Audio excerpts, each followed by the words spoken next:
Ang tugatog ng buhay. Kabanata 536. Ilang palikuran ang naroon sa buong California Plaza.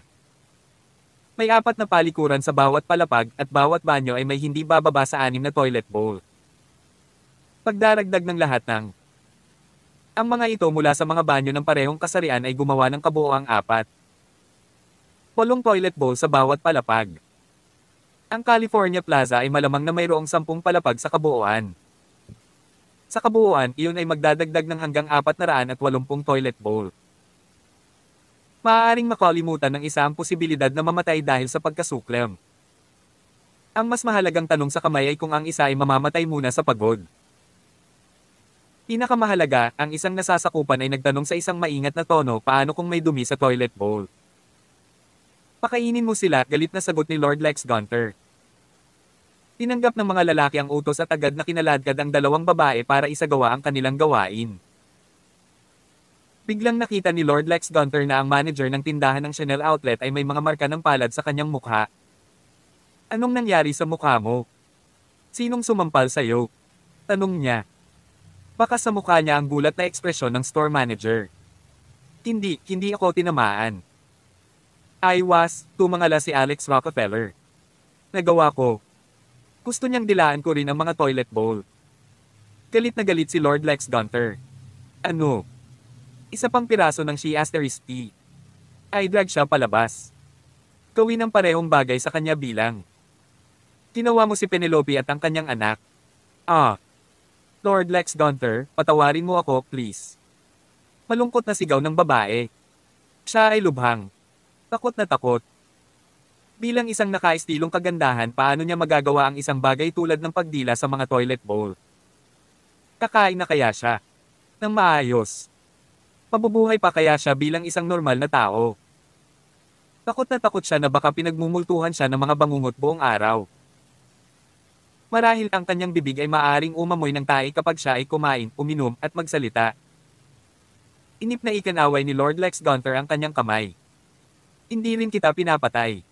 Tumigil ka sa pagsigaw. Kung sisigaw ka ulit, ipapadilaan kita sa mga toilet bowl ng Grandview Mall sa tabi. Gustong sumigaw ng manager ng tindahan, ngunit mabilis niyang tinakpan ng kanyang mga kamay ang kanyang bibig. Swish! Nakaramdam ng init ang kanyang mga hita. Nahihi siya sa sarili. Sa sandaling iyon, ang asawa ni Penelope Fernandez ay kinaladkad din sa loob. Gayon din, isang miyembro ng Thousand Miles Conglomerate, ang kanyang posisyon ay mas mababa kaysa kay Penelope. Hindi niya alam ang nangyari. Tumingin siya kay Lord Lex Gunter na may pagtataka sa mukha. Panginoon Lex. Gunter, nagkaroon ng kawalang katarungan. Hindi ako nagkamali sa Thousand Miles Conglomerate sa anumang paraan. Umiling si Lord Lex Gunter. Wala kang ginawang mali, ngunit ang iyong anak na babae at ang iyong asawa. Dapat mong ibahagi ang pasanin bilang isang pamilya. Pumunta ka at tulungan mo ang iyong asawa at anak na babae. Nataranta ang lalaki. Anong ginagawa nila? Malalaman mo kapag sumali ka sa kanila. Ito ay isang magandang bagay. Ang mga taong kayang tiisin ang mga mapait na bagay sa buhay mamuhay ng mas mabuti. Ikanaway ni Lord Lex Gunter ang kanyang kamay at dinala ang lalaki. Sa pagtutulungan nilang 4, dapat nilang tapusin ang pagdila sa lahat ng 80 toilet bowl pagsapit ng gabi. Hindi na nila kailangang mag-overtime. Masyadong kahanga-hanga ang lahat. Biglang naisip ni Alex kung paano minsan pinagbantaan si Lady Beatrice Essex ng paghagupit at muntik na niyang maranasan. Upang dilaan ang isang toilet bowl. Mayroon pa rin siyang emosyonal na mga galos sa kanya. Ano man ang nangyari, gayon pa man, siya pa rin sa kanyang hipag at dapat masaksihan ang panabik na nilalaman. Lex, kumuha ka ng magre-record ng video sa kanila, lalo na iyong babaeng nagngangalang Bonnie Tyler. Kapag tapos ka na, ipadala ito sa akin. Gusto kong ipakita sa aking hipag. Gagawin ko. Ituring ito bilang paghihiganti. Oo, dapat kong gawin iyon, sabi ni Lord Lex Gunter. Pagkatapos noon, nalaman ni Lord Lex Gunter na pumunta si Alex sa Chanel outlet na ito para bumili ng damit para sa kanyang hipag. Ginoo. Rockefeller, ang Chanel outlet na ito ay nabibilang sa aming alyansa sa negosyo. I'm very sorry sa lahat na problemang idinulot namin sa iyo ngayon. Anong sukat ang suot ng iyong hipag? Magpapakuha ako ng sales assistant damit na may tamang sukat. Sandali itong pinag-isipan ni Alex. Sige. Ang mga sukat ng aking hipag ay 72, 60 at 77. Nag-thumbs up si Lord Lex Gunther at tumingin kay Alex na may ekspresyong maiintindihan ng kahit sinong lalaki. Ginoo. Rockefeller, dalubhasa ka. Hindi nagtagal, isang sales assistant ang pumili ng 10 buong hanay ng mga damit at inilagay sa mga bag na may iba't ibang laki. Siya noon. Magalang na iniabot ang mga bag na iyon kay Alex. Si Lord Lex Gunther ay kumilos bilang katulong ni Alex habang dinadala niya ang lahat ng mga bag para sa kanya. Ang buong grupo noon. Bumaba na at naghanda ng umalis. Sa dulo, pagdating nila sa main entrance, biglang may narinig silang sumisigaw. Tulong! Tulong! Pwede! May tumulong sa nanay ko. Ikdi! Tumingon si Alex at nakita niyang ang sumisigaw ay si Lady Beatrice Essex. Madam Claire Essex Sa kabilang banda, nakahandusay sa lupa, puno ng dugo ang bibig. Kabanata 537. Napakunot noo si Alex Rockefeller, agad na sumugod. Sumunod sa tabi niya, natigilan si Lord Lex Gunther.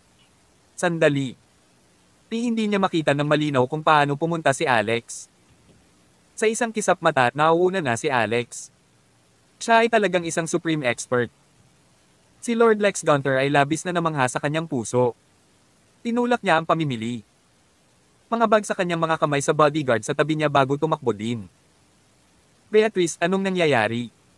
Bakit sa mukha ng dugo si nanay at nahulog? Ginawa ba ito ng mga security guard ng California Plaza? Walang oras si Alex para tingnan ang kalagayan ni Madam Claire Essex. Ang una niyang impresyon ay malamang na hinabol silang dalawa ng security ng mall pagkalabas ng Chanel outlet. Kagad naging matigas ang kanyang mga mata at naglabas siya ng mamamatay tao na aura. Sa ilang kadahilanan, naramdaman ni Lady Beatrice Essex na ligtas siya nang makita niya si Alex. I don't know. Hindi ko makita. Malinaw. Inawakan niya ang braso ni Alex at sinabi, paanong wala ka? Hindi mo ba masabi kung ang mga security guards iyon o hindi? Anong problema sa mata mo? Tanong ni Alex. Ako. Naglalakad lang kami ng normal. Biglang sabi ni nanay na medyo nahihilo. Naisip ko na baka dahil sa gulat na naranasan niya. Kaya naman nagpa siya kaming umalis muna. Gayunpaman tila nakuha niya lamang. Mas kakaiba at mas kakaiba. Makalipas ang ilang sandali, hindi na siya makalakad. Paglabas namin sa main entrance, nagsuka siya ng dugo. Alex, anong gagawin natin? Tanong ni Lady Beatrice. Kumunat ang noo ni Alex Rockefeller. Laking gulat niya. Si Madam Claire ay nasa mabuting kalusugan bago ito at doon. Walang isyu sa puso at utak niya. Bakit bigla siyang nakaramdam ng pagkahilo at samuka ng dugo? Nagmamadaling tiningnan ni Alex kung maayos ang paghinga ni Madam Claire habang sinusuri ang pulso nito. Natigilan sandali si Lady Beatrice. Ano? Anong ginagawa mo? Hindi ka man lang doktor. Manahimik ka, sigaw ni Alex. Pulala ngayon si Lady Beatrice. Tinagat niya ang kanyang labi, wala siyang ibang nagawa kundi ang tumahimik. Marahil pagkatapos malaman na si Alex ang maestro na tumugtog ng piano para kay Zendaya, ang Lady Beatrice. Nagbago ang impresyon sa kanya. Kaya naman, medyo bumuti rin ang saloobin niya sa kanya. Sa sumunod na sandali, labis na nabigla si Alex. Sakit na parasitiko. Ito ay talagang isang parasitic na sakit. Paano niya nakontrata ito? Sa katunayan, mayroong 2 uri ng mga parasitic na sakit sa kanyang katawan. Sinong gumawa nito? Hindi nagtagal ay natiyak ni Alex ang kalagayan ni Madam Claire. Ito ay tiyak na hindi isang pagkakataon, ngunit isang tao. Sinadya niyang salakayin si Madam Claire. Naguguluhan si Alex. Bagamat matalas ang dila ni Madam Claire. At nararapat na parusahan, hindi niya dapat sinaktan ng isang taong alam kung paano pahirapan ng ibang mga sakit na parasitiko. Sa sandaling ito, nakita ni Lady Beatrice si Lord Lex Gunther at isang grupo ng mga security guard sa likod niya. Halos mapasigaw siya sa gulat. Paano? Paano ka nakalabas? Hindi ka ba nahirapan ni Bonnie? Ang mga taong ito ay hindi naririto para arestuhin kami, ay. Sila. Tanong ni Lady Beatrice. Noon lang naalala ni Lady Beatrice na baka hindi pa rin neresolba ang naunang alitan sa Chanel. Batay sa kung gaano kakilala ni Lady Beatrice si Bonnie Tyler, sigurado siyang hindi pa kakawalan ni Bonnie si Alex. Na madali. Ayos lang. Huwag mag-alala tungkol sa mga bagay na ito sa ngayon. Tulad ng sinabi ni Alex nito, si Lady Beatrice ay biglang umubo din ng subo ng dugo. Nahihilo ang ulo niya at bumagsak siya sa lupa. Beatrice, Beatrice. Inawakan ni Alex si Lady Beatrice sa kanyang mga bisig. Napatulala siya. Mabilis niyang tiningnan ang pulso nito. Ang Simon gut niya lang. Lalong lumalim. Siya ay nahawahan din ng isang parasitiko na sakit. Paano ito nangyari? Natigilan din ang mga dumadaan sa paligid. Kung isang tao lang ang samuka ng dugo at bumagsak, maaaring may kaugnayan lang ito sa seizure. Ngunit nang biglang samuka din ng dugo ang isa pang tao at bumagsak ng walang paabi, nakakakilabot. Parang may naisip ang isang nakabantay at biglang napaatras ng ilang hakbang. Lahat umatras. Mag-ingat ka. Ito ay maaaring isang nakakahawang sakit. Nang marinig ito ng mga tao, sabay-sabay silang nagkalat. Isang stampede ang halos naganap. Maging si Lord Lex Gunther ay tahimik na umatras. Ginoo. Rockefeller, mag-ingat ka. Dapat ba nating ipadala ang mga ito sa ospital agad? Tanong niya. Hindi ito isang nakakahawang sakit. Naulasan na sila. Malamig ang ekspresyon ng mukha ni Alex. Sa ngayon, hindi pa rin niya mapigilan ang sakit. Hindi rin niya mahawakan ang parasitic worm. Ang intervention ay magiging sanhi lamang ng parasite na kumilos ng mas agresibo na nagiging sanhi ng mas mabilis na pagkamatay ng biktima nito. Wala nang sinabi pa si Alex. Kabanata 538. Sa isang mabilis na galaw, pinili ni Alex Rockefeller sina Madam Claire Essex at Lady Beatrice Essex, isa sa bawat kamay. Nagsimula siyang tumakbo palabas sa pinakamabilis niyang makakaya. Natigilan ng lahat nang makita siyang may hawak na dalawang matanda, ngunit nakakagalaw siya sa sobrang bilis. Ito ay totoo lalo na nang si Alex ay direktang tumalon sa ibabaw ng bakod. Sa gitna ng kalsada, madaling pumunta sa malapit na parking lot. Tawa ba siya? Habang nakayakap ang dalawang babae, sumakay siya sa kotse at mabilis na nagmaneho patungo sa Maple Villa. Kailangan niyang gumawa ng gamot para gumaling sa parasitic disease. Samantala, sa Dorothy Alex Constructions.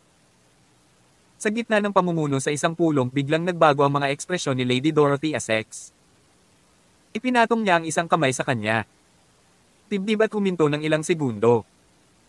Pagkatapos nito, ibinuka niya ang kanyang bibig at marahas na samuka ng isang subo ng dugo. Agad siyang napaupo sa kinauupuan niya at nawala ng malay. MS. Essex, MS Essex. Anong meron kay MS Essex? Bakit bigla siyang samuka ng dugo? Bilis, tumawag ka ng ambulansya. Sa sandaling iyon, ang mga mata ng isang binata, isang kalahok sa pulong ay kuminang sandali. Napakabilis siya. Lumabas ng meeting room para tumawag. Ginoo. Essex, biglang samuka ng dugo si Lady Dorothy at nahimatay sa meeting. Wala siyang malay ngayon. Ang Mr. Essex na nakausap niya ay walang iba kundi si Benny Essex ng Essex Construction. Matagal nang hinihintay ni Benny ang tawag na ito.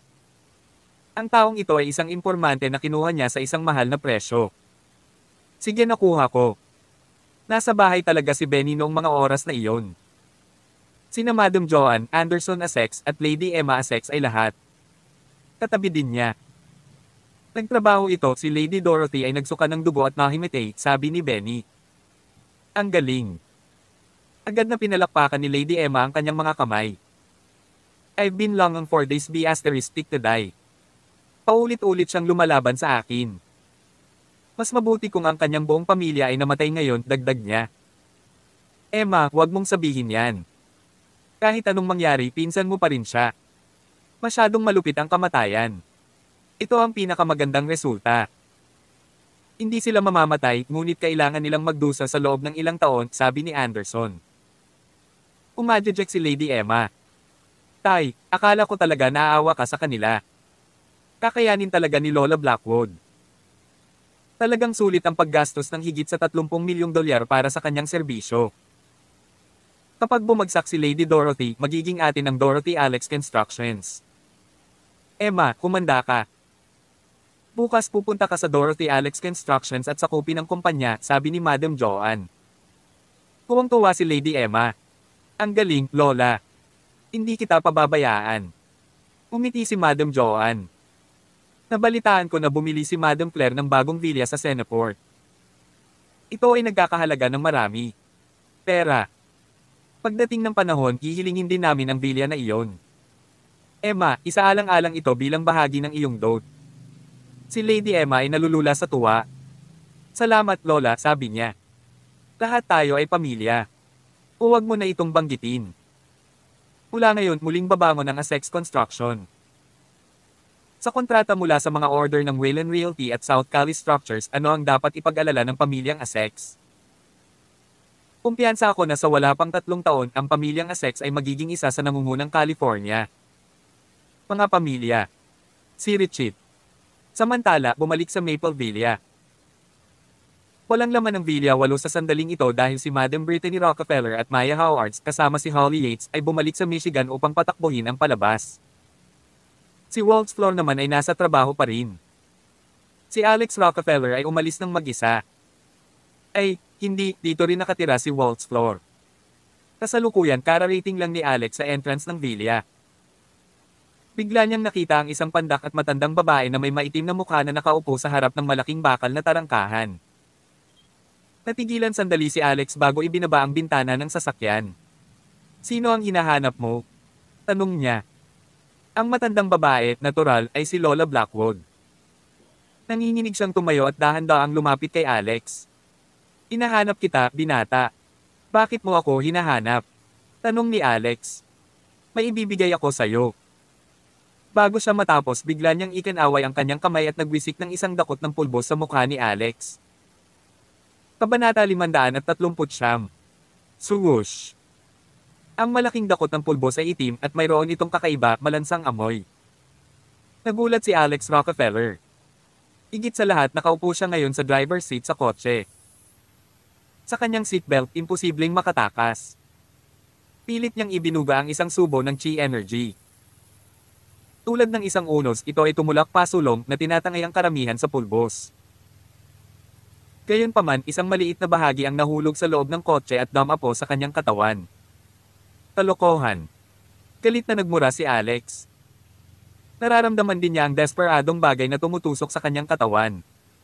Sakit na parasitiko. Ito ang parasitic disease na ginawa ng kakaibang matandang babae na ito kina Madam Claire Assex at Lady Beatrice Assex. Nahulaan agad ito ni Alex. Sa katunayan, ang babaeng ito ay dinaranas din ng parehong sakit sa kanya. Sino ka? Bakit mo kami dinadala ng ganitong sakit? Galit na sigaw ni Alex habang nakatitig kay Lola Blackwood. Matapos magtagumpay, marahil ay naramdaman ni Lola Blackwood na ang lahat ay nasa ilalim ng kanyang kontrol na hindi siya nagmamadaling umalis. She chuckled. Bata, alam mo talaga ang tungkol sa parasitic disease. Ikaw ay medyo matalino. Huwag sisihin. Ako sa pagiging malupit. Kung dapat mong sisihin ang isang tao, sisihin ang iyong sarili sa pagkakasala sa isang tao. Iyon lang. Tapos na ang trabaho ko dito. Nabayaran na ako at aalis na ako. Kumugol sa natitirang bahagi ng iyong buhay sa paghihirap sa kama, ikaw. Tumalikod si Lola Blackwood at nagsimulang maglakad palabas ng dahan-dahan.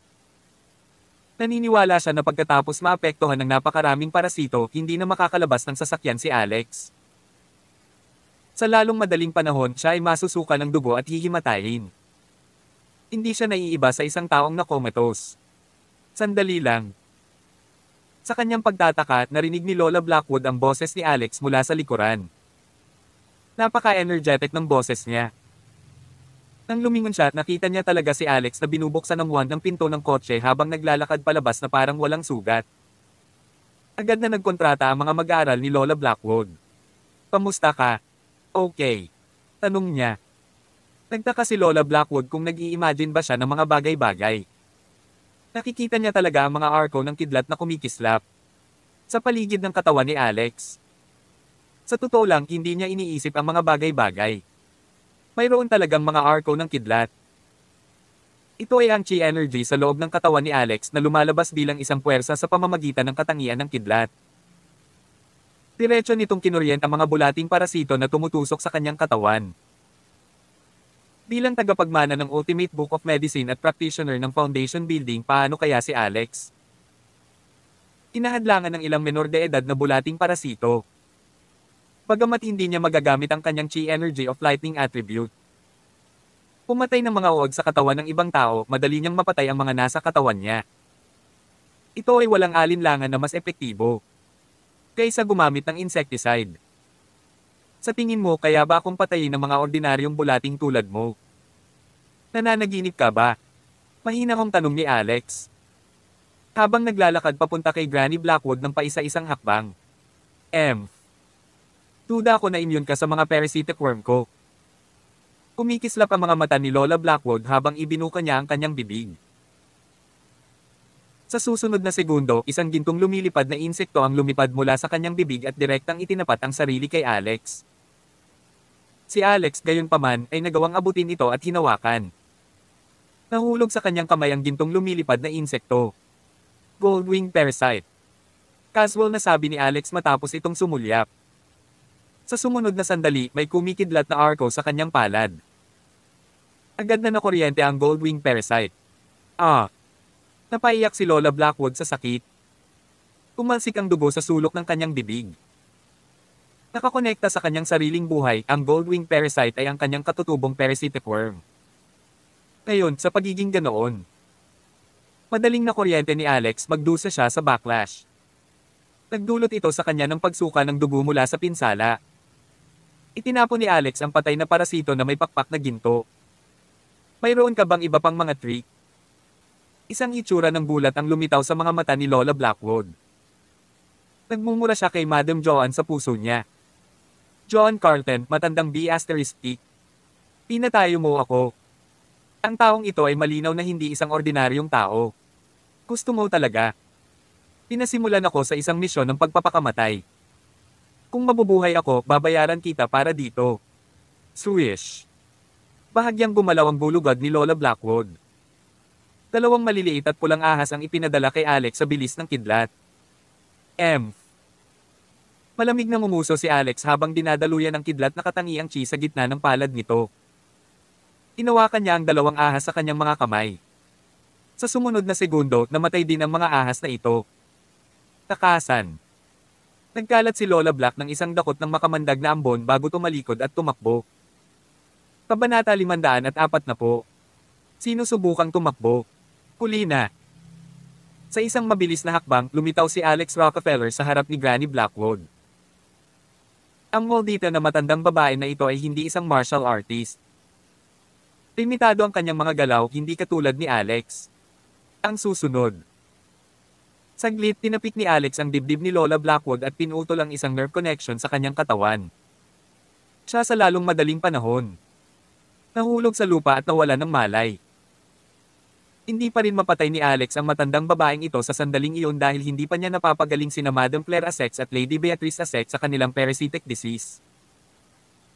Kung papatayin niya ngayon si Lola Blackwood, maaaring matrigger nito ang mga parasitic worm sa kanilang katawan. Inilagay ni Alex ang dalawang babae sa sofa. Ang matandang babae naman ay nakatali lahat ng paa. Sa katunayan, tinataka ni Alex ang kanyang mga pressure point bago siya itinabi. Papasok pa lang si Alex sa basement para gumawa ng gamot para sa parasitic disease, nakatanggap siya ng tawag sa kanyang telepono. Pagtingin niya sa screen, nakita niyang galing kay Cheryl Coney ang tawag. Ilang segundong nag-atubili si Alex. Sa huli, siya pa rin ang sumando. Anong problema, Cheryl? Alex, nasa ospital ako. Nakita ko ang asawa mo. Nagsuka siya ng dugo at nahimatay. Sinubukan ng emergency unit ang maraming paraan, ngunit wala ni isa sa mga iyon ang nakapagpa-resuscitate sa kanya. Mukhang medyo komplikado ang sitwasyon niya. Bilisan mo, puntahan mo siya. Sabi ni Cheryl na may gulat na boses. Nang marinig ito ni Alex ay kumunot ang noo niya.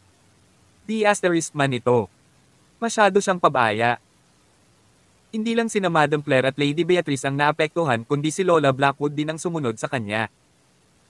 Walang dahilan si Lady Dorothy na maligtas. Huwag mo siyang hawakan. Matatapos din ako. She's been inflicted with a parasitic disease, sabi ni Alex. Pagkababa ng tawag ay agad na umalis ng bahay si Alex at nagtungo sa First City Hospital. Makalipas ang kalahating oras, nakita ni Alex si Lady Dorothy. Sa katunayan, siya ay dinapuan din ng isang parasitiko na sakit. Talaga bang parasitic disease ito? Tanong ni Cheryl. Tumango si Alex. Oo, walang mali doon. Isasama ko siya.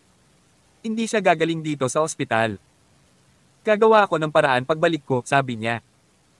Binuhat ni Alex si Lady Dorothy at gusto nang umalis. Sa kanyang pagtataka, isang doktor ang humakbang at pinigilan siya. Hindi ka pwedeng umalis. Anong problema mo? Nasa kritikal na kondisyon ng pasyente. Paano mo siya naiuwi ngayon? Ayaw mo ba siyang magpagamot?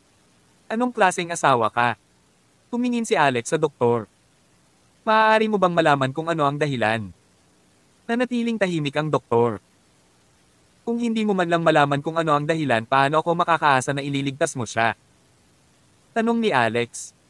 Walang masabi ang doktor. Binuhat ni Alex si Lady Dorothy at tumalikod para umalis. Sinundan siya ni Cheryl. Alex, kailangan mo ba ng tulong ko? Napaisip naman si Alex. Sa tatlong babae na natamo ng mga parasitic na sakit sa parehong oras, talagang kailangan niya ng tulong. Pwede ka bang umalis sa ospital? Hindi yun magiging problema, sabi ni Cheryl. Gusto talaga siyang tulungan ni Cheryl.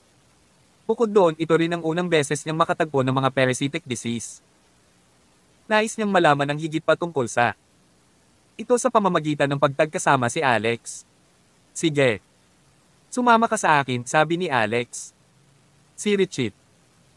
Pagkatapos bumalik sa Maple Villa, hindi nag-aksaya ng oras si Alex. Agad siyang pumasok sa basement. Noong huling pagkakataon, nang pagalingin niya si Lena Graves mula sa kanyang parasitic disease, ginamit niya ang dugo mula sa Coelius Falls ni Priscilla Paytas bilang medicinal primer. Gayunpaman, 2 araw na ang nakakaraan, si Keith Yaul ay naghatid ng ilang mga halamang gamot tungkol doon. May kasamang tangkay ng nagninangas na lotus reishi.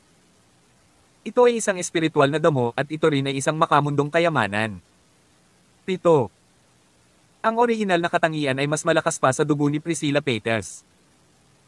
Iyon ay dahil wala pa sa activated form ang dugo ni Priscilla Paytas. Gayunpaman, ang nag-aalab na lotus reishi na ito ay ang tunay na pakikitungo. Higit pa rito, si Alex ay nagtataglay pa rin ng maraming dugo ni Priscilla Paytas. Makalipas ang kalahating oras, natapos na ni Alex ang paggawa ng gamot. Matapos pakainin ng 3 babae mula sa pamilyang Essex. Sa pamamagitan ng gamot, lahat ng parasitic worm sa loob ng kanilang mga katawan ay nagsimulang tumakas sa kanilang sarili. Ito ay isang mas madaling proseso kaysa noong pinagaling ni Alex si Lena Graves ng kanyang parasitic disease noong nakaraang pagkakataon. Iyon ay dahil ang mga parasitic worm ni Leon Graves ay nanirahan sa kanyang katawan sa napakatagal na panahon. Samantala, ang mga parasitic worm ay kakapasok lang sa kanilang katawan sa pagkakataong ito. Hindi nagtagal, nagkamalay ang mga babae mula sa pamilyang Essex. Si Lady Dorothy ang unang nagmulat ng kanyang mga mata.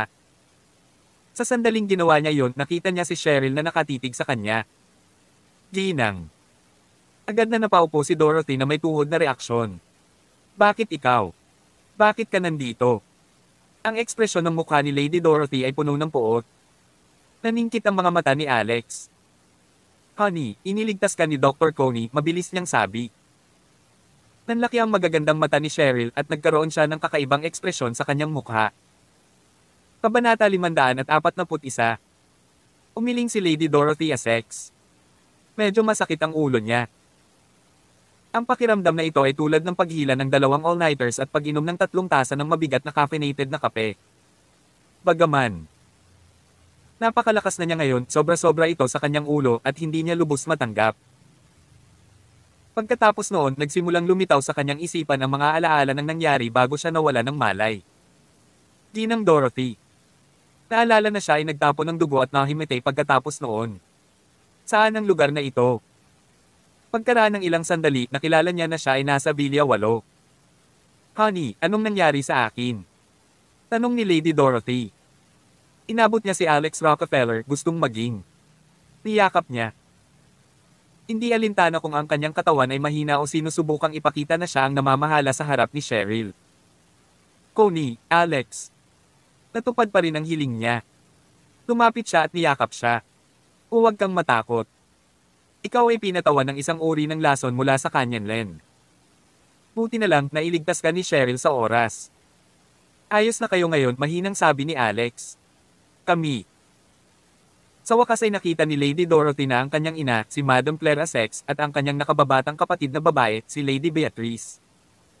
Si Essex nasa tabi niya. May nakita rin siyang bahid ng dugo sa kanilang damit. Sa sandaling iyon, walang malay sa kanilang dalawa. Nakahiga sila sa kalahati sa sopa nang hindi gumagalaw. Gayunpaman sa kanilang hubad na tiyan, isang bagay na itim, halos parang bulate, ang nagsimulang gumapang palabas sa kanilang tiyan. Mga pinjutan. Mukhang mas maganda ang kaso ni Lady Beatrice. Ang mga bulating parasito ay napakaliit pa at sila ay bahagya. Nakikita. Karamihan sa kanila ay malapit ng makalabas. Ang kaso ni Madam Claire gayunpaman ay iba. Nagdagdag si Lola Blackwood ng kaunti pang bagay para sa kanya. Isang parasitic worm ang makikitang gumagapang. Labas sa kanyang tiyan. Ito ay tila isang maikling nilalang na parang bulate na nagsusumikap sa paligid gamit ang kanyang ulo at ito nga. Tubhang nakakadiri. Ang pagtingin dito ay magpapadala ng panginginig sa gulugod. Nagulat si Lady Dorothy. Sa sandaling ito, mabilis na kumuha si Alex ng isang lalagyan ng salamin at kinuha ang uod dito. Noon lang nagising si Madam Claire, nagulat at natakot. Bumaba ang tingin ni Madam Claire at napansin niyang nakabukas ang kanyang sando.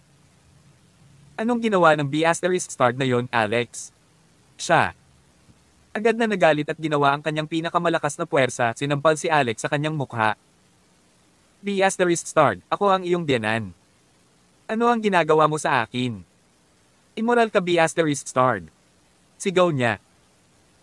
Ganap na nakatutok sa paghuli sa parasitic worm, hindi inaasahan ni Alex na biglang mag-overreact si Madam Claire. Higit sa lahat, hindi siya naglakas loob na ilipat ang kanyang kamay, nag-aalala na ang uod ay maaaring mahulog at mag-drill ito sa kanya. Katawan muli. Kung nangyari iyon, magiging mas mahirap na kunin ito dahil nangyari na ito. Natakot. Kaya naman, hindi sinubukang iwasan ni Alex ang sampal. Sinampal siya ng malakas ni Madam Claire sa mukha. Siyempre, napakahina ni Madam Claire ngayon. Kumamit man ng buong lakas, walang pinagkaiba ang kanyang sampal sa pagkamot ng Kitty. Mama, itigil mo na ang pag-ikot. Si Alex ay hinuhuli ang mga uod para sa iyo. Si Lady Dorothy ay nawalan ng imak. Anong bulate? Malinaw, he's sexually harassing me. Pagkasabi nito, napagtanto ni Madam Claire na may hawak na lalagyan si Alex. Sa loob, isang karimari-marim na uod ang pamitik at natamba sa paligid. Ano ito? Ano itong nasa tiyan ko? Alex, anong ginawa mo sa tiyan ko? Nagsimulang sumigaw si Madam Claire habang pinaghahampas ang kanyang mga braso, sinusubukang hampasin ang mga nilalang sa kanyang tiyan. Huwag kang gumalaw. Pakiramdam ni Alex ay nawalan siya ng sasabihin. Inawakan niya si Madam Claire pababa. Sa kabila ng kanyang pagsigaw at pagsigaw dahil sa kanyang takot na pilitin siya ni Alex, nagpatuloy si Alex. Alisin ang maliliit na bulating parasito na gumapang palabas sa kanyang katawan. Ang mga ito ay lahat ng larvae na ipinanganak sa loob ng isang araw, na napisa mula sa mga itlog na inilatag ng parang bulate na parasitic worm na lumitaw kanina. Kabanata 542. May isip lamang ng isang tao kung gaano ito kakilakilabot kapag ang mga uod na ito ay ganap na nabuo sa katawan ng isang tao. Ano ang mga bagay na ito? Naguguluhan na tanong ni Lady Dorothy Essex. Sa sandaling ito, si Madam Claire Essex ay masyadong natatakot na lumipat kaya pinayagan niya si Alex Rockefeller. Kahit anong gusto niya. Lahat ng balahibo sa katawan niya ay tumayo sa dulo. Nagising na rin si Lady Beatrice Essex at nakatingin siya sa kanila nang nakadilat ang mga mata. Lahat ito ay mga parasitic worm, sabi ni Cheryl Coney. Hindi alam ni Cheryl kung bakit sinabi ni Alex na siya ang nagligtas kay Lady Dorothy, ngunit pagkatapos na pag-isipan ito, nagpa siya siyang makipagtulungan kay Alex.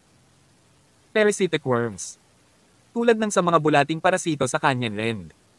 Ibig mong sabihin. Katulad lang ba sila ng mga uod na blue? Phoenix na ginamit sa martial arts television show The Smiling Proud Wanderer. Bakas sa mukha ni Lady Beatrice ang hindi makapaniwala. Bagamat nakaramdam siya ng takot, ang mga titig sa kanyang mga mata ay naghahatid ng kung anong pananabik. Ito ay dahil siya ay isang tagahanga ng martial arts at noon pa man ay pinangarap niyang maging isang babaeng martial artist mula noong siya ay isang bata. Nang iligtas siya ng lalaking nakamaskara noong araw na iyon, binuksan niya ang kanyang mga mata sa mundo ng martial arts. Samantala, ang paglitaw ng parasitic disease na ito mula sa Canyonland ay nagbigay daan kay Lady Beatrice na maramdaman iyon. Kagandahan at misteryo ng mundo. Sumulyap si Alex sa kanya parang hindi siya makapagsalita. Hindi ka na ba natatakot? Naiisip niya. Bagamat hindi si Lady Beatrice. Natatakot si Madam Claire ay natakot sa kanyang talino. Nang si Madam Claire. Napagtanto na ang mga uod sa kamay ni Alex ay nagmula sa kanyang tiyan, nanginginig siya, nakuha ang bigla ang pagnanais na hiwain ang kanyang tiyan at alisin ang kanyang mga organo upang malinis ang mga ito. Kung hindi, ito ay simple din. Nakasusok lang. Sige. That should be all, sabi ni Alex bago binitawan si Madam Claire. Kumuha siya ng tisyo at pinunasan ang kanyang tiyan para sa kanya. Bahagyang nanginig si Madam Claire ngunit agad na namula ang kanyang mga mata at nagsimula siyang sumigaw habang nakaturo. Isang daliri kay Alex. Dapat dahil sa'yo, tanga. Kaya naman kinailangan naming magdusa ni Beatrice ng ganito. Tignan mo. Hindi ka ba inutil? Mga walang utak ka rin. Puno ba ng kalokohan ang ulo mo? Sinabi na ng babaeng yon. Si MS Fernandez mula sa California Plaza ay may suporta ng Thousand Miles Conglomerate at Lord Lex Gunter. Sa tingin mo kaya mong gulo si Lord Lex Gunter? Sa isang utos maaari niya tayong pahirapan ng higit pa. Dahilan. Naiintindihan mo ba? Labis na nalungkot si Alex matapos masampal kanina ng walang dahilan. Ngayon, tinuturo at sinisigawan siya ni Madam Claire. This time, galit na galit siya. Wham! Inampas ni Alex ng mariin ang hita ni Madam Claire. Walang anuman si Lord Lex Gunter. Wala ka bang ideya kung sino ang nagdulot ng parasitic disease sa iyo? Nawala ka na ba sa isip mo? Kung nalason ka dahil dyan. Babaeng California Plaza na dumayla sa mga toilet bowl saan nanggaling ang lason ni Dorothy noon. Napasigaw si Madam Claire sa sakit ngunit kinilala din niya ang sinabi ni Alex at tumingin sa kanyang panganay na tawa sa sorpresa. Dorothy, nalason ka rin ba? Umanggo si Lady Dorothy. Nay, nasa California Plaza ka ba? Anong nangyari? Bakit galing si Lord Lex Gunter? Kasama ang Thousand Miles Conglomerate. Galit na ipinaliwanag ni Madam Claire ang nangyari. Kinasusuklaman niya si Bonnie Tyler dahil sa kanyang barbaric at walang hiyang ugali ngunit natatakot din siya kay Penelope. Baka maghiganti sa kanya sina Fernandez at Lord Lex Gunter. In the end, she blamed everything on Alex and vented on him. Lahat ito ay salamat sa idiot na ito. Kung hindi niya sinaktan ang maliit na B*** na iyon, Bonnie, bakit ito mangyayari sa atin? Malaki. Ngayon, tiyak na hindi kami papayagan ng ina ni Bonnie. Off the hook. Nandyan din si Lord Lex Gunter. Pagdating ng panahon, hindi lang si Alex ang magkakaproblema kundi ang buong pamilya namin ang magkakaproblema. Dorothy, gawin natin ito. Makikipaghiwalay ka kagad sa kanya. Nasa future, wala siyang kinalaman sa pamilya namin. Mabuhay man siya o mamatay, sarili niyang problema iyon, sabi ni Madam Claire. Pamilyar na pamilyar si Alex sa matalas na dila ni Madam Claire. Umakto lang siya na parang nagbubuga ng kalokohan. Gayunpaman, labis na nagalit si Cheryl nang marinig niya ang mga bagay na ito. Alex, narinig ko kay Chloe dati yan. Ang iyong biyanan ay lubhang maramo at makasarili. Wala siyang pakialam kahit kanino maliban sa sarili niya. Hindi ako masyadong naniniwala noong una. Ngayon, talagang natutunan ko ang katotohanan. Nakakilala na ako ng mga hindi makatwirang tao noon ngunit hindi pa ako nakakita ng ganito kawalanjiya. Ngayon, si Alex ang nag-asikaso ng lahat para sa iyo. Kung wala siya, napipilitan kayong dalawa na dilaan ang mga toilet bowl. Kanina, malinaw na ipinaliwanag niya na kahit papaano ay naging sanhi ka ng lason ng isang tao sa parasitic disease na ito. How dare you blame this kay Alex? Sa tingin ba ninyo madali siyang i-bully? Paano nagkaroon ng mga taong tulad mo? Gusto mo ng divorce? Sige, gawin mo. Alex, bakit mo pa pinapahalagahan ang kasal na ganito? Pakipagdiborsyo. Kagad. Sasama ako sa'yo. Kapag hiwalayan mo na, irerehistro na tayo para magpakasal sa kapitbahay. Lahat ng tao sa pamilyang Essex ay tumingin kay Cheryl na may pagtataka sa mga mukha. Maya-maya, sumigaw na si Madam Claire. Ay, Alex. Alam kong may nangyayari sa kanilang dalawa. Ikaw. Nanumpa ka pa na magiging tapat ka kay Dorothy at gagawin siyang pinakamayamang babae sa California. Lahat ng ito ay kasinungalingan. Dorothy, bakit gusto mo pa rin ng isang haltak na tulad niya? Iwalayan mo siya. Iwalayan mo siya ngayon din. Nagkaproblema siya kay Lord Lex Gunther. Hayaan ang walang hiyang babaeng ito na harapin ang galit ni Lord Lex Gunther. Nang matapos magsalita si Madam Claire ay may humantong sasakyan sa harap ng villa. Binuksan ni Lord Lex Gunther ang pinto ng kotse at lumabas ng sasakyan na may dalang mga bag ng Chanel. Kabanata 543. Dumating si Lord Lex Gunther mag-isa. Dito nanirahan si Waltz Floor. Dahil si Lord Lex Gunther ang ninong ni Waltz, syempre alam niya ang address. Ngunit hindi niya basta-basta masisiwalat ang address ni G. Rockefeller sa ibang tao. Ang mga tao lang sa inner circle ang dapat makaalam. Kaya naman nang susundan siya ng bodyguard ni Lord Lex Gunther, tumanggi siya. Hindi karapat-dapat ang bodyguard. Para malaman kung saan nakatira si Mr. Rockefeller. Naiiwang bukas ang main gate. Bago pa man pumasok si Lord Lex Gunther, narinig niya ang isang babae na nagsasabi ng isang bagay sa isang galit na tono.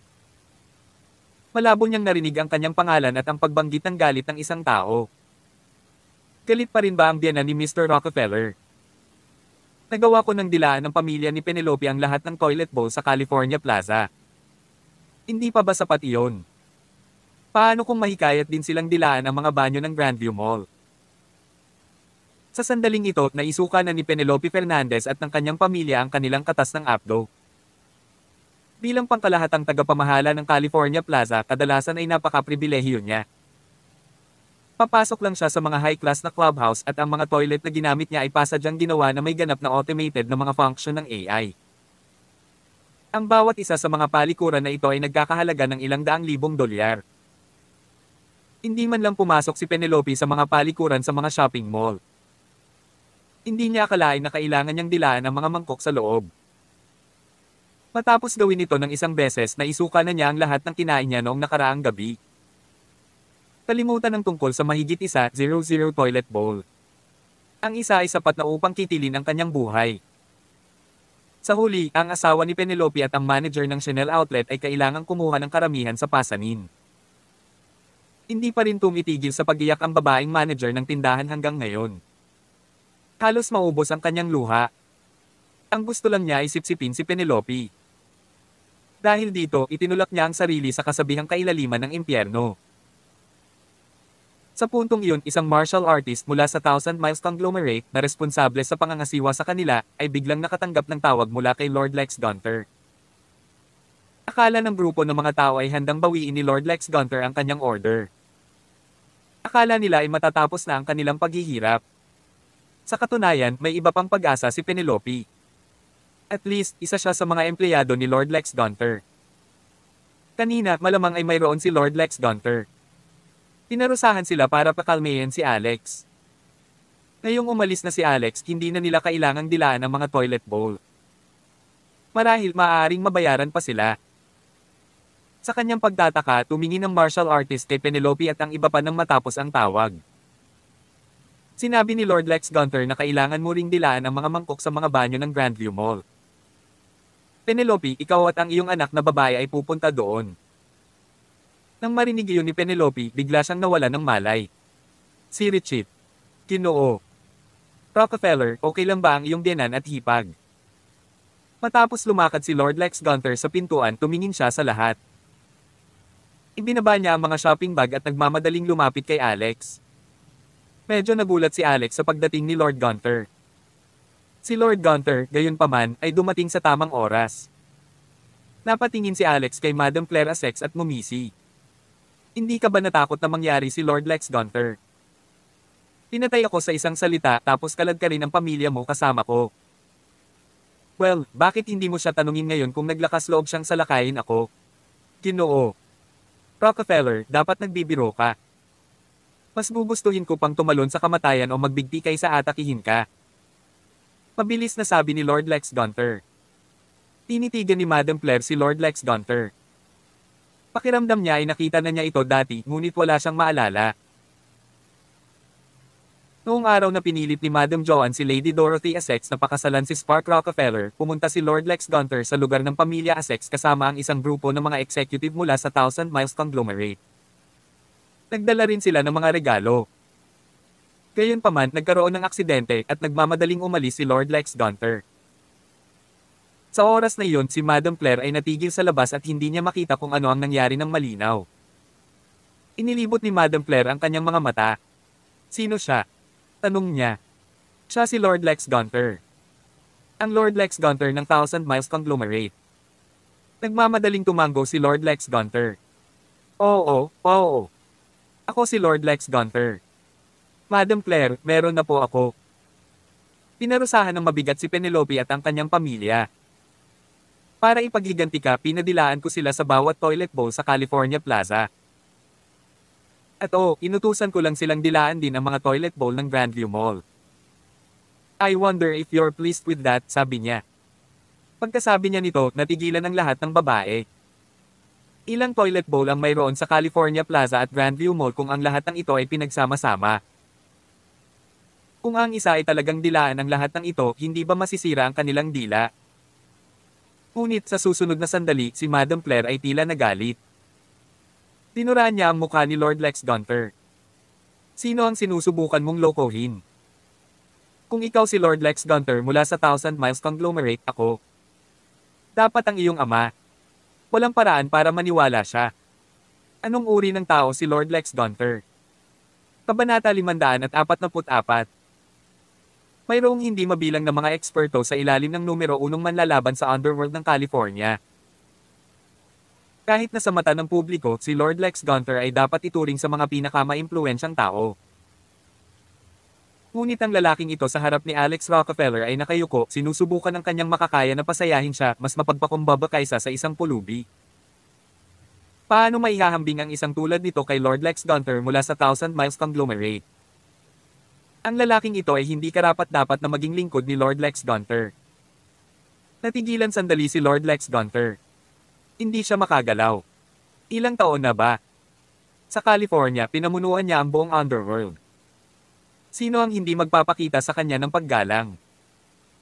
Kahit na ang alkalde ng California ay binastos siya sa pangalan at binili siya ng isang tasa ng tsaa. Gayunpaman, ang nakakainis na babaeng ito sa kanyang harapan ay may lakas ng loob na dumura sa kanyang mukha. Kung siya ay ibang tao, siya ay galit na galit, kumuha ng isang tao upang tadterin siya at pakainin sa kanya. Mga aso. Ngunit ito ang biyenan ni Alex Rockefeller. Hindi lang ba niya nasaksihan ang pagsigaw niya kay Mr. Rockefeller nito? Mas gamaan ang pakiramdam ni Lord Lex Gunther nang isipin niya kung paano sila ni Mr. Rockefeller sa parehong antas. Sa totoo lang, medyo natuwa pa siya. Sa katunayan, itinuro ni Madam Claire Essex si Alex at nagsimulang sumigaw, "Talo ka. Akala mo ba talaga tanga ako? Akala mo ba mahuhulog ako niyan?"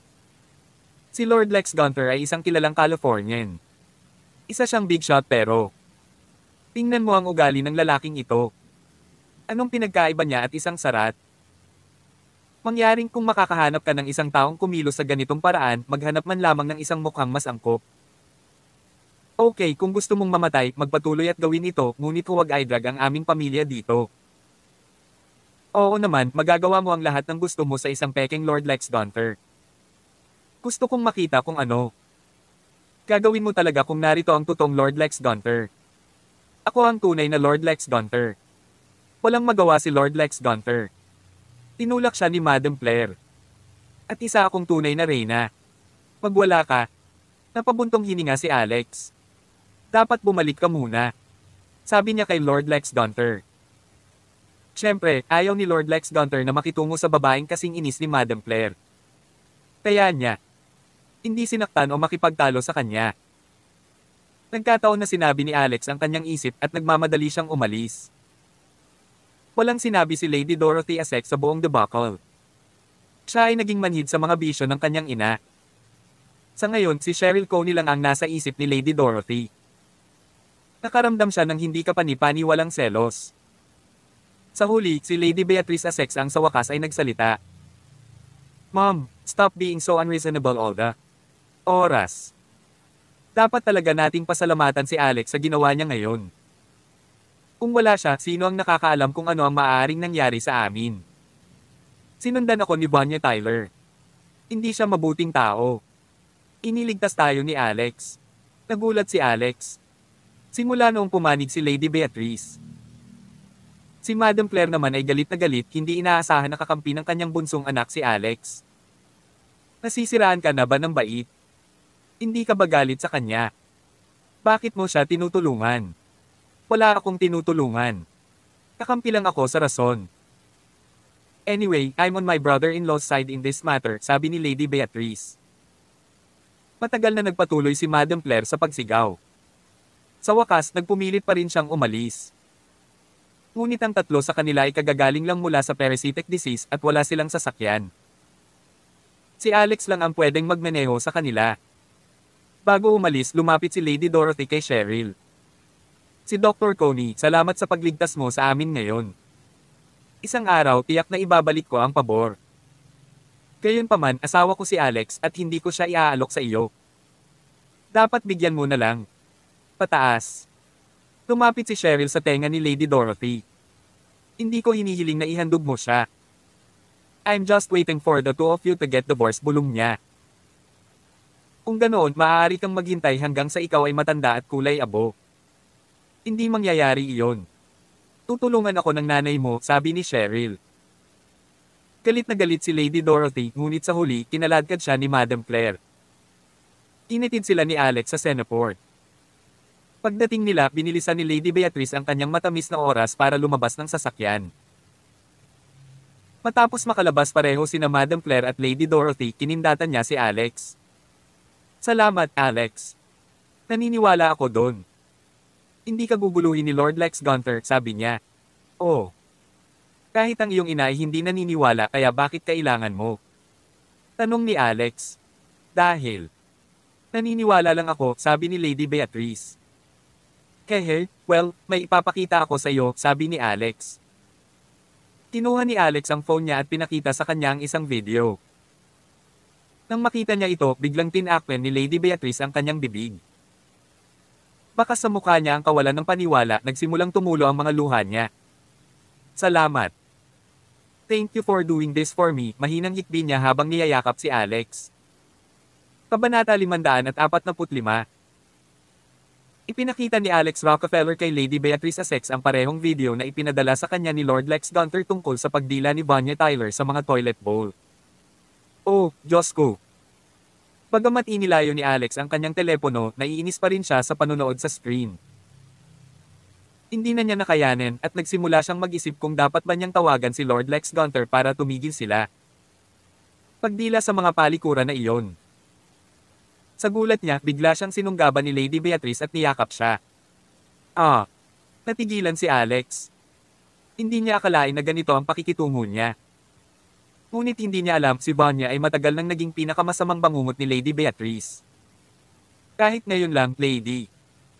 Madalas pa ring managinip si Beatrice na mabuli ni Bonnie. Ngayon, tinulungan siya ni Alex na bugbugin si Bonnie.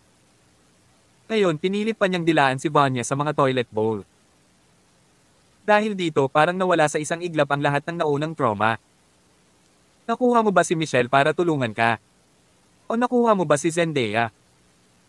Sa wakas ay nakaramdam ng hiya si Lady Beatrice at binitawan niya si Alex Rockefeller. Naglabas siya ng tissue at pinunasan ng mga luha sa gilid ng mata niya.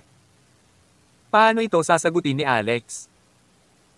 Kanina personal na nagpakita si Lord Lex Gunther, ngunit sa huli, walang naniniwala na siya iyon. Tinawagan ko si Michelle. Napakalakas ng pamilya Yao na kahit na ang Thousand Miles Conglomerate ay kailangang magpakita ng paggalang sa kanila. Walang pagpipilian si Vanya kundi aminin ang pagkatalo. Sige, lumabas tayo ng kotse. May mga bagay para sa iyo sa ball, sabi ni Alex. Lahat ito ay mga damit mula sa Chanel na dinala ngayon ni Lord Lex Gunther. Hindi ito napansin ni Lady Beatrice ngunit ngayong bigla niyang nakita ang napakaraming damit ng Chanel. Natulala. Akin ba ang lahat ng ito? Tanong niya. Ah, malamang. Nais ka ng Chanel outlet na bumawi, sabi ni Alex. Sinabi lang ni Alex sa kanila ang mga sukat ni Lady Beatrice. Samantala, ang figure ni Lady Dorothy ay mas malawak at mature kaysa kay Lady Beatrice at may magandang pagkakataon na hindi siya magkasya sa mga ito. Sinuri ni Lady Beatrice ang mga damit. Magsisinungaling siya kung sasabihin niyang hindi niya gusto ang mga ito. Sa paaralan, siya ay madalas tinutokso bilang maganda ngunit mahirap na babae dahil siya ang pinakamahirap sa iba pang magagandang babae. Hindi pa siya nagsusuot ng kahit anong damit mula kay Chanel. Sa pagkakataong ito, dinala siya ni Madam Claire sa Chanel na nagbabalak na magbayad si Alex. Paano nila nalaman ang mga sukat ko? Tiningnan ni Lady Beatrice ang label.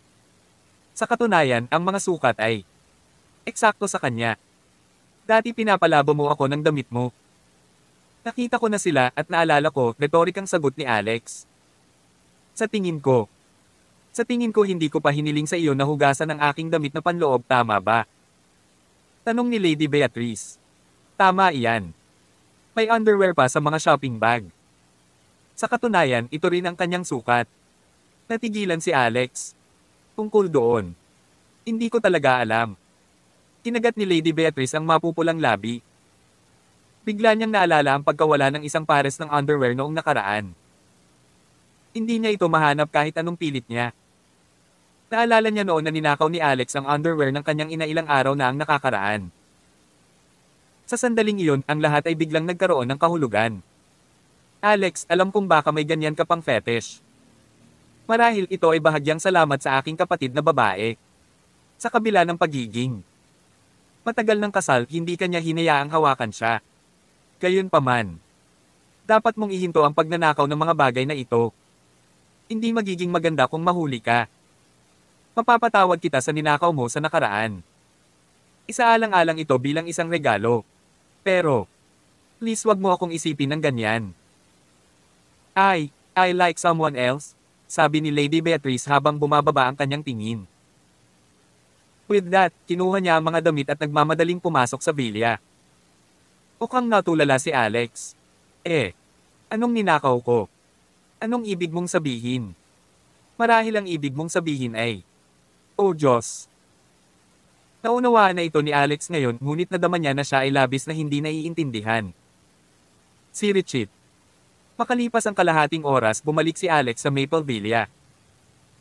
Kailangan niyang malaman kung sino ang nagtatangkang saktan ng kanyang asawa at pamilya kung hindi ay parang may tinek na naiwan sa kanyang likuran. Tulad ng nangyari, nakauwi na rin si Waltz Floor. Nabalitaan ko na nalason ang pamilya ng biyenan mo. Totoo ba yan? Tanong ni Waltz.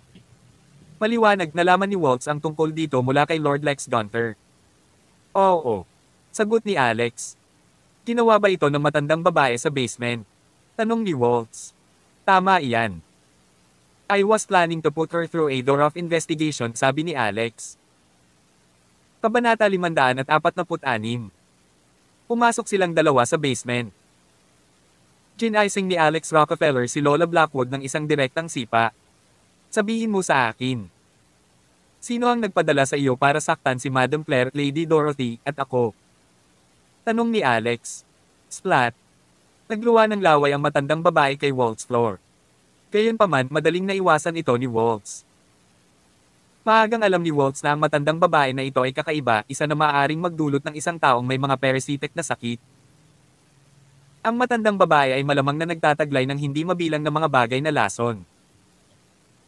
Matapos iwasan ng dumura, direktang kinuha ni Waltz ang isang mahabang kahoy na patpat at sinimulang hampasin ang matandang babae. Wham! Wham! Wham! Agad na napasigaw si Lola Blackwood sa sakit. Walang awa si Waltz. Pinuntahan niya ang mga pinakamahinang lugar ni Granny Blackwood na mag-uudyok sa pinakamalakas. Dami ng sakit. Ang lahat ng mga kababaihan ay may katulad ng mga weak spot sa kanilang mga katawan. Hindi mahalaga kung ang isa ay matanda o bata. Hindi pa rin mabata ang sakit.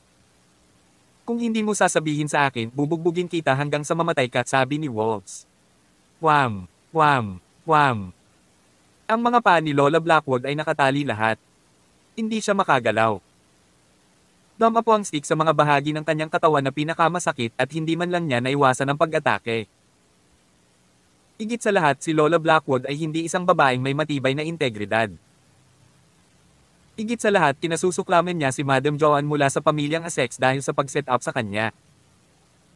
Matapos matamaan ng ilang beses, agad na umamin si Lola Blackwood. Sasabihin ko sa'yo. Sasabihin ko sa'yo. Pinagawa ko ni Joanne Carlton na iiyak niyang sabi. Sino si Joanne Carlton? Tanong ni Alex. Siya si Madam Joanne, ang lola ng asawa mo. Nag-alok siya sa akin ng 32 milyong dolyar para saktan ka at ang pamilya ng iyong asawa para lahat kayo ay nakarete sa buong buhay ninyo. Malapit ka ng tuluyang makoma, sabi ni Lola Blackwood. Nang marinig ito ni Alex ay nagalit siya. Hindi niya maiwasang madama ang pagnanasang patayin ng lahat sa pamilyang Essex. Nagulat din si Waltz. Hindi ko akalain na magiging ganito kalupit si Madam Joanne. Siya. Hindi man lang niya pabayaan ang kanyang apo. Malamig na single ni Alex. She's an old crook, there isn't a line this old woman won't cross, sabi niya. Bakit niya ginawa ito? Tanong ni Waltz. Si Lola Blackwood ang sumagot sa tanong na ito. Joanne, gustong kunin ng matandang babaeng iyon ang kumpanya ng asawa mo. Sinabihan ako na may pupunta doon bukas para kumpletuhin ang succession. Ang kailangan ko lang gawin ay tawagan siya at sabihin sa kanya na nilason din kita at magtatagumpay ang kanyang plano. Matalim na parang kutsilyo ang titig ni Alex.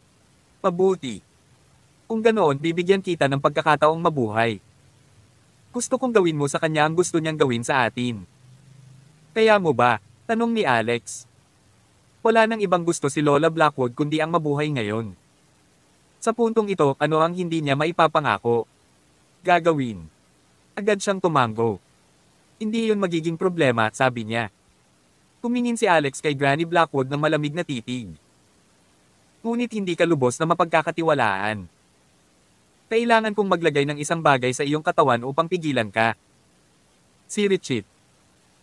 Kinabukasan, labis na nasa sabik si Lady Emma Essex na muli siyang nakatakdang maging General Manager ng Dorothy Alex Constructions. Kahapon nang mabalitaan ni Lady Emma na ang pamilya ni Lady Dorothy Essex, kasama si Alex, ay nalusonang. Ang parasitic disease ni Lola Blackwood at na sila ay walang malay magpakailanman, siya ay nasa sabik na hindi siya makatulog buong gabi. Nagpa siya si Lady Emma na bibisitahin niya mismo sina Lady Dorothy at Alex pagkatapos mabawi ang Dorothy Alex Constructions ngayon. Alas 8:30 ng umaga, dumating sina Madam Joanne, Benny Essex, Anderson Essex, at Lady Emma sa Dorothy Alex Constructions. Direktang hinanap ni Lady Emma ang sekretarya ni Lady Dorothy. Mula ngayon, ang Dorothy Alex Constructions ay nabibilang muli sa Essex Construction. Opisyal na akong CEO mo. Ipatawag kaagad ang lahat ng tauhan sa itaas ng antas ng pangangasiwa upang magkita sa conference room numero 1, pagmamalaki ni Lady Emma. Napatulala ang sekretarya nang marinig ito. Hindi maaaring tama iyon. Hindi ito binanggit ni MS Essex, sabi ng kalihim. Si Lady Dorothy ay nagkaroon ng biglaang sakit at hindi na madyay gising muli. Hindi mo ba alam? Tanong ni Lady Emma. Tinitigan ni Lady Emma ang sekretarya bago bigla itong sinampal sa mukha. Bilisan mo at gawin mo ang sinasabi ko. Bingi ka ba? Gusto mo bang huminto sa pagtatrabaho? Ayos lang. Tanggal ka na sa trabaho. Sa sandaling iyon, isang boses ang narinig mula sa likuran. Sabi nito, sino bang nagsabi sa iyong hindi na ako madyay gising? Ang boses ay pagmamayari ng isang napakarilag na babae na naglakad na naka-high heels. Siya ay walang iba kundi si Lady Dorothy, at ang mga ekspresyon sa kanyang mukha ay walang mas mababa sa yelo. Kabanata 547. Nang makitang buhay na buhay si Lady Dorothy Essex, natigilan si Lady Emma Essex. Ikaw. Hindi ka ba naluson ng parasitiko na sakit at hindi ka magising? Nagulat si Lady Emma. Nang napagtantong hindi siya nagsalita, mabilis niyang tinakpan ang kanyang bibig, hindi nang ahas na magpatuloy. Parehong nagulat sina Benny Essex at Madam Joanne at nagbago ang mga ekspresyon sa kanilang mga mukha. Kapansin-pansing. Kung okay lang si Lady Dorothy, paano nila matutuloy ang plano nila? MS. Essex, okay lang ba? Sila. Ano ang ibig nilang sabihin? Nagbenta ka ba talaga ng Dorothy Alex Construction sa Asex Construction na naman? Tinakpan ng sekretarya ang kanyang mukha, nagulat, galit na galit at nalilito. Naging malamig ang tingin ni Lady Dorothy. Huwag makinig sa kalokohan ng mga taong ito. Nagda-daydream lang sila, she sneered. Ang kanyang mga mata ay malamig at mahigpit. Isa-isang malamig na sabi niya sa bawat miyembro ng pamilyang Essex. Tumawag si Alex Rockefeller upang sabihin sa kanya na ang nagdulot ng sakit sa kanyang pamilya ay tinanggap ng pamilyang Essex. Si Lola Blackwood yun, kalaro din ni Madam Joanne noong mga bata pa sila. Gumastos si Madam Joanne ng mahigit 30 milyong dolyar para makoma ang buong pamilya ni Lady Dorothy. Nang malaman ito ni Lady Dorothy, gulat at pagtataka ang nanag sa kanya. Pagkatapos nito, siya ay naging labis na galit. May isang matandang kasabihan na nagsasabing hindi kakainin ng tigre ang mga anak nito. Si Lady Dorothy at ang kanyang kapatid ay parehong apo ni Madam Joanne. Sa kabila noon, naging malupit si Madam Joanne para makoma sila. Tao ba siya? Sa katunayan, si Lady Dorothy ay hindi man lang manggahas na paniwalaan ito sa simula. On her way here, iniisip pa rin niya kung nagkamali si Alex. Ngunit ngayon, naging maliwanag na ang katotohanan. Nakaramdam ng lamig sa kanyang puso si Lady Dorothy at labis siyang nadismaya sa pamilyang Essex. Lola. Tinitigan ni Lady Dorothy si Madam Joanne. Ito na ang huling beses na tatawagan kitang Lola. Hindi ko akalain na magiging ganito kakasama. Kahit anong mangyari, magkarelasyon pa rin kami. Ako ang iyong biyolohikal na apo at ang aking ama ay iyong biyolohikal na anak. Paano mo kami masasaktan ng mga parasitiko na sakit? Gusto mo akong ilagay sa koma? Ikaw ba ay puso ng isang hayop? Sa loob ng ilang panahon ngayon, ang kaguluhan ay umakit ng maraming tao mula sa Dorothy Alex Constructions. Pati ang mga security guard ay lumapit. Nang marinig ito ng lahat, biglang nagbago ang mga tingin sa kanilang mga mukha. Nagsimula silang tumingin kay Madam Joanne na may paghamak at pagkagulat. Mahalaga pa rin sa kanya ang ego ni Madam Joanne. Sinimulan niyang ituro si Lady Dorothy, sumigaw sa kanya, "You little bee asterisk. How dare you accuse me of harming you with parasitic disease? Nasaan ang iyong ebidensya? Ako ay isang bukas at tapat na tao. Bakit ko naman gagawin ang kababalaghang bagay?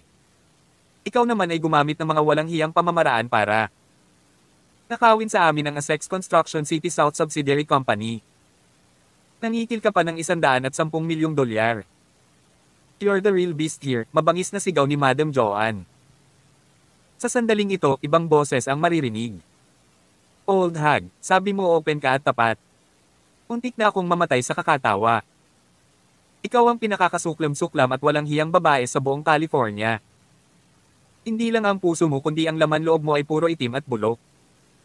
Maniniwala ka ba sa akin?" Ang taong nagsalita ay si Alex Rockefeller. Casual siyang naglakad na may hawak na tinapay at isang bote ng soy milk, nagsasalita habang kumakain. Ngayon lang pati apo mo umamin. Ano ang silbi ng pagtatangkang makipagtalo ngayon? Dagdag ni Alex. Lalong nagulat si Madam Joanne sa hitsura ni Alex. Paulit-ulit niyang sigaw sa kanyang isipan. Ano ang nangyayari? Hindi ba sinabi ni Lola Blackwood na nangyari na ang lahat? Inayos. Bakit sunod-sunod silang nagpapakita? Malinaw, ang lahat ay nakumpirma. Maaaring ito ay pekeng. Ano ang nangyayari kay Lola Blackwood? Nagsinungaling ba siya pagkatapos niyang makuha ang pera niya? Anong inamin ko? Wala akong sinabi, okay. Nagtatalo si Lady Emma. Ganoon ba? Bueno, paano mo nalaman na si Lady Dorothy ay nalasan ng isang parasitiko na sakit at hindi magising? I don't think na may nagsabi sa'yo, di ba? Tanong ni Alex. Ito. Isang doktor ang nagsabi sa akin, sabi ni Lady Emma. Sinong doktor? Tanong ni Alex. Bakit ko sasabihin sa iyo? Sino ka? Rockefeller, isa ka lang sa mga aso ni Lady Dorothy. Wala kang karapatang makipag-usap sa akin, tahol ni Lady Emma. Ganoon ba? Tanong ni Alex bago humigop ng soy milk niya.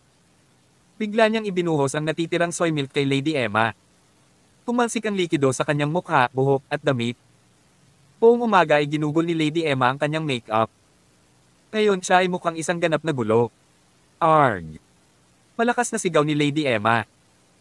Casual na pinasok ni Alex ang kanyang kalahating kinakain na tinapay sa kanyang bibig. Kabanata 548. Ma'am. Tumahimik ka. Sampal. Inawakan ni Alex Rockefeller si Lady Emma Asek sa buhok at sinampal.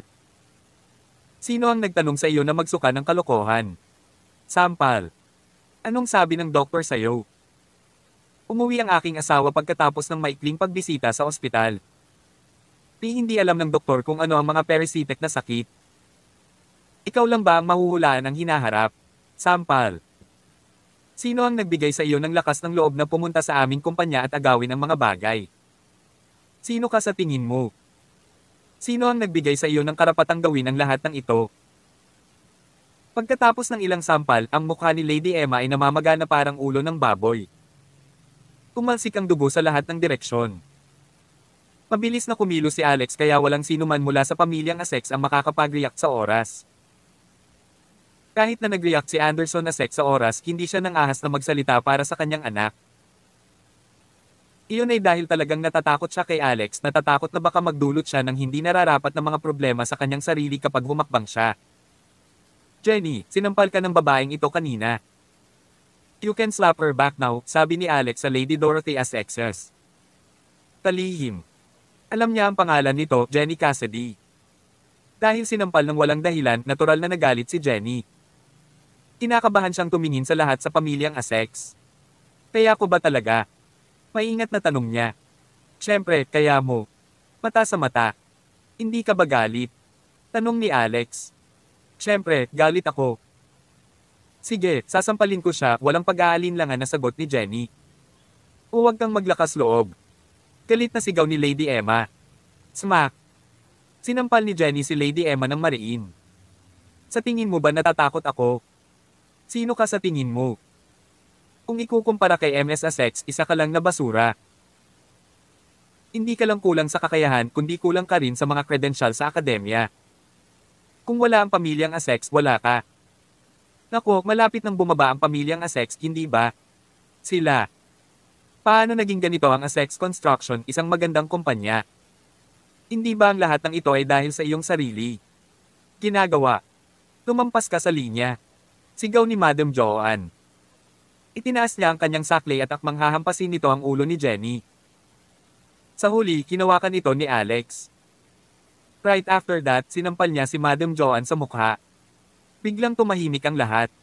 Nagulat silang lahat. Naglakas loob talaga si Alex na suntukin si Madam Joanne. Alex, how dare you hit my mother? Ang lakas ng loob mo. Galit na sigaw ni Benny. Tumawa ng mahina si Alex. Nagawa ko na. Ano ang maaari mong gawin sa akin? Iniling na niya sa isang tao na lasunin ang aming buong pamilya. Dapat ko bang magalang na tawagan siya bilang aking lola? Dapat ko bang sabihin sa kanya na nagawa mong mabuti ang pagkalason sa amin, ngunit hindi ito gumana sa pagkakataong ito? Subukan ulit. Kalokohan yan. Ang mukha ni Madam Joanne ay nagulo at ang kanyang buhok ay gulo-gulo. Nakaramdam siya ng sobrang galit na baka samuka siya ng dugo at mamatay sa lalong madaling panahon. Sa kabila ng pagiging matanda, nasampal siya ni Alex sa harap ng maraming tao. Sinabi niya na nilason niya ang kanilang pamilya. Kahit na ito ang katotohanan, si Alex ang may kasalanan sa pagturo nito. Mayroon ka bang patunay na nilason ko ang iyong pamilya? Tanong ni Madam Joanne. Gusto mo ng proof? Madali lang yan. Umalaklak si Alex bago pinitik ang kanyang mga daliri. Maya-maya, isang maikli, matanda, madilim na mukha na babae ang nagpakita sa sulok ng isang walkway sa malapit. Ito ay walang iba kundi si Lola Blackwood. Dahan-dahang lumapit si Lola Blackwood. Ang mga mata ni Madam Joanne ay nagsimulang manginig sa hindi makapaniwala. Lumapit ang matandang babae kay Madam Joanne na may masamang tingin sa mga mata. Joan Carlton, ikaw. Hindi dapat ako nag-set up. Dahil ginawa mo, kailangan mong bayaran ang presyo, sabi niya. Ibinuka ni Lola Blackwood ang kanyang bibig at hinaypan ang mukha ni Madam Joanne. Malaki ang pagbabago sa ekspresyon ng mukha ni Madam Joanne. Nanginginig ang buong katawan niya. Sa susunod na sandali, nahulog siya sa lupa at nawala ng malay. Kabanata 549. Inay-inay. Anong nangyari sa'yo? *man-eat. Anong ginawa mo sa nanay ko? Nang makita ni Benny at Anderson na sex na nahimitay ang kanilang ina sa sahig, agad silang nataranta. Mabilis binuhat nila siya. Sa galit tinulak pa ni Anderson si Lola Blackwood. Si Benny ay natakot at mabilis napigilan si Anderson na magpatuloy. Narinig ni Benny mula kay Madam Joanne na si Lola Blackwood ay isang nakakatakot na tao. Ang kanyang katawan noon. Di umano'y natatakpan ng lason at maaari siyang magdulot ng mga parasitiko na sakit sa sinuman nang hindi man lang gumagawa ng tunog. Kaya naman alam ni Benny na maaaring may ginawa si Lola Blackwood sa kanyang ina. Hindi rin siya naglakas loob na suntukin siya. May mga surveillance camera sa lahat ng dako at makikita ng mga tao na hindi ginawa ni Lola Blackwood. Kahit ano kay Madam Joanne mula sa footage nito.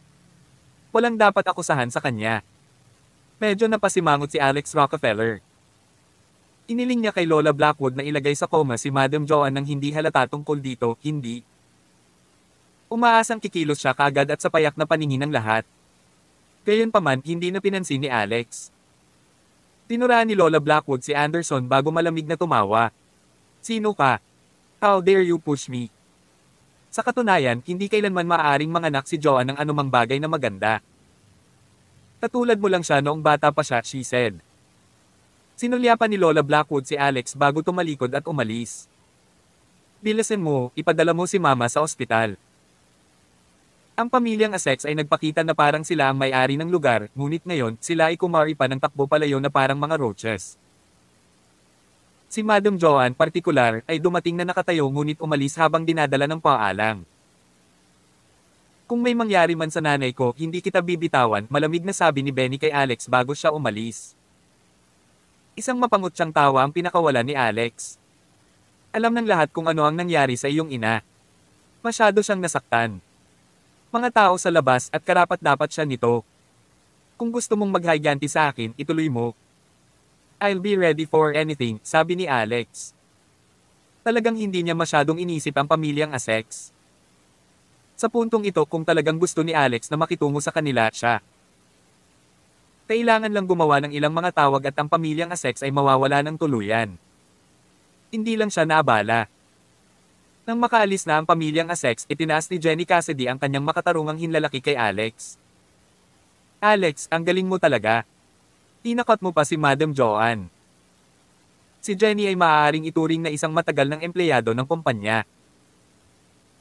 Nandito na siya mula noong tinulungan ni Alex si Lady Dorothy Essex na itatag ang Essex Construction City South Subsidiary Company. Kaya naman, magkakilala sila ni Alex. Dati, subordinate din siya ni Maya Howards at nagbahagi ng mas malapit na relasyon sa kanya. Malamig na single ni Alex. Walang alam ang matandang hag na ito kundi kontrabida. Sa pagkakataong ito, hiningi niya ito. Sa kabilang banda, masama ang pakiramdam ko na nasample ka dahil sa lahat ng ito. Masakit pa ba? Tanong ni Alex. Hindi, ayos lang. Magiging maayos din ako pagkatapos ng ilang sandali. Kung gayon. MS Essex, babalik ako sa trabaho. Makipag-chat ka. Mabilis na sabi ni Jenny. Sige. Sagot ni Lady Dorothy bago hinayla si Alex papasok sa opisina ng CEO. Nilok niya ang pinto at sinunggaban si Alex. Sinimula ni Lady Dorothy ang isang halik. Honey, niligtas mo na naman ako, she could, mahinang idinagdag, tell me. Ano ang gusto mong gantimpala? Nag-iisip sandali si Alex. Isang mapaglarong ngiti pagkatapos ay lumitaw sa kanyang mukha. Naalala niya na may ipinangako si Lady Dorothy na gagawin noong isang araw. Kaya naman, may binulong siya sa tenga niya. Nang marinig ni Lady Dorothy ang sinabi nito ay agad itong namula. Ang kanyang katawan ay nanginginig ng hindi mapigilan habang siya. Tinakpan niya ang mukha niya sa kahihiyan. Hindi. Hindi pagkatapos ay sinilip niya si Alex sa mga puwang ng kanyang mga daliri bago tumingin sa silid. Bakit hindi tayo pumunta? Doon. Napatingin si Alex sa tinuro niya. Ito ay isang built-in na banyo sa opisina ng CEO. Biglang naramdaman ni Alex ang paghinga niya at ang bilis ng tibok ng puso niya. Kabanata 550. Niyakap ni Alex Rockefeller ang kanyang asawa na para bang niyakap ang isang bola ng apoy. Walang sabi-sabi, binuhat niya si Lady Dorothy Essex. Asterisk si Richard asterisk. Arg.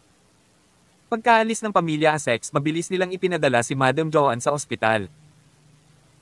Habang nagmamaneho, nagsimulang mabaliw si Benny Essex, ibinagsak ang kanyang mga kamay sa manibela. Anderson at takot na takot si Lady Emma Essex kaya hindi sila makapagsalita. Kuya, ano? Anong ginagawa mo? Tanong ni Anderson. Tumili. Biglang inihinto ni Benny ang sasakyan sa gitna ng kalsada at sinampal si Anderson sa kanyang mukha. Nangyari ang lahat ng ito dahil sa inyo ng anak mo. Kayong dalawang talo. Di asterisk man ito. Ang mga mapagkukunang ginugol sa inyong dalawa ay sayang. Wala kang dinadala sa mesa at nagdudulot ng gulo sa lahat ng oras. Nagalit din si Anderson. Kuya, ano ang kinalaman nito sa amin ni Emma? Protesta niya. Lahat ito ay dahil ang iyong anak na babae ay gustong pumalit sa Lady Dorothy's Dorothy Alex Constructions, hindi ba? Kung hindi iyon ang kaso, ang Dorothy Essex Constructions ay hindi naiiral. Sila ay magiging Essex Construction City South Subsidiary Company, bahagi ng aming Essex Construction Conglomerate. Ang Essex Construction ay hindi sana bumagsak mula sa biyaya tulad ng ngayon, sambit ni Benny. Tito, hindi ba masyadong nakakatawa? Ikaw ang namamahala sa Essex Construction at ikaw ang CEO ng kumpanya. Ano ang kinalaman nito sa atin? Sigaw ni Lady Emma. Kaya sinabi ko na ang isa sa inyo ay tulala at ang isa ay may kapansanan. Paano mo maaaring pamahalaan? Dorothy Alex Constructions. Ang kumpanya ay tiyak na matatapos sa loob ng isang buwan sa ilalim ng iyong pamumuno. Walang pigil na sabi ni Benny. Kung hindi dahil sa paulit-ulit mong pakikipag-usap kina Lady Dorothy at Alex na nagdadala ng mga problema sa Essex Construction, mawawala ba tayo ng kontrata sa Wayland Realty? Mawawalan ba tayo ng dealership mula sa Thousand Leaves? Mabaigo ba tayong pumirma ng kontrata? Mga istruktura ng South Cali. Ang pamilyang Essex ay nalugi. Ulalas ni Benny. Ano? Nagulat si Anderson. Kuya, nalugi ba ang pamilya Essex? Paano iyon? Tanong niya. It's all thanks to you two, idiot. Sinira mo ang bilya ni Madam Claire, ninakaw mo siya at ikinulong mo ang iyong sarili. Para mapiyansa ka, kinailangan ng kumpanya na mawala ang lahat ng mga liquidable asset nito. Sa pagkakataong ito, kumuha pa kami ng A. Utang na nagkakahalaga ng 30 milyong dolyar. Ngayon, hindi namin mabayaran ang iyong mga empleyado. Ano sa tingin mo ang dapat nating gawin? Tanong ni Benny. Habang nagsasalita siya ay biglang umupo ng maayos si Madam Joanne. Ha? Mama, okay ka lang ba? Nagulat silang lahat. Tumingin si Madam Joanne sa paligid. Umalis na ba si Lola Blackwood? Hindi niya tayo sinundan, di ba? Tingnan mo ang dami mo. Nagkunwari lang akong walang malay. Kung talagang nilason ako ni Lola Blackwood ng parasitiko na uod, siguradong matatapos ako, bamulong si Madam Joanne. Lahat sila ay nakahinga ng maluwag. Gayunpaman, wala silang ideya na ang hininga ni Granny Blackwood ay talagang naglalaman ng lason. Ang tanging bagay ay, ang sakit na parasitiko ay kailangang dumaan sa isang proseso bago ito ma-activate. Ang mga nagdurusa ay gagawin. Agad na nahimatay, ngunit saglit silang magkakamalay pagkatapos noon. Mamaya. Pagtatapos ang mga bagay sa isang malungkot na kalagayan. Dahil ang sabi ni Madam Joanne ay nagpapanggap lamang siya, hindi na kailangan pang pumunta sa ospital. Kaya naman, umuwi sila kaagad. Gayunpaman, habang pauwi, nakatanggap si Benny ng tawag mula sa kanyang sekretarya. Ginoo. Essex, ang mga tao ng Citizen Bank ay narito, humihiling sa amin na bayaran kaagad ang aming mga utang. Kung hindi natin gagawin, ay freeze nila ang aming mga account at i-clear ang mga loan sa pamamagitan ng puwersa. Ano? Paano ito nangyari? Sinabi pa nga nila na kumuha ka ng mataas na interes na pautang ngunit may problema sa iyong credit rating. How dare they? Bago pa makapagsalita si Benny, nagpatuloy ang sekretarya. Gayon din, G. Essex, noong oras na para bayaran ng kumpanya ang aming mga tauhan ngayon, sinabi ng accountant na si Mueller na ang kumpanya ay walang natitira kahit isang sentimos. Kahit papaano, may lumabas na balita at ngayon lahat ng empleyado ay nagdudulot ng eksena. Ang mga bagay ay nawawala sa kamay. Sumasakit ang ulo ni Benny. Mabilis niyang pinaandar ang makina at tinungo ang kumpanya. Samantala, may nangyari ring major kay Alex Rockefeller. Akala niya ay isang magandang pangyayari. Sa halip, nakakatakot ang kinalabasan. Napatingin si Alex sa sando niya na nababalot ng dumi. Ano ang dapat nating gawin? Napasandal si Lady Dorothy sa lababo ng banyo. Walang sabi-sabi, dahan-dahang umiling siya. Q.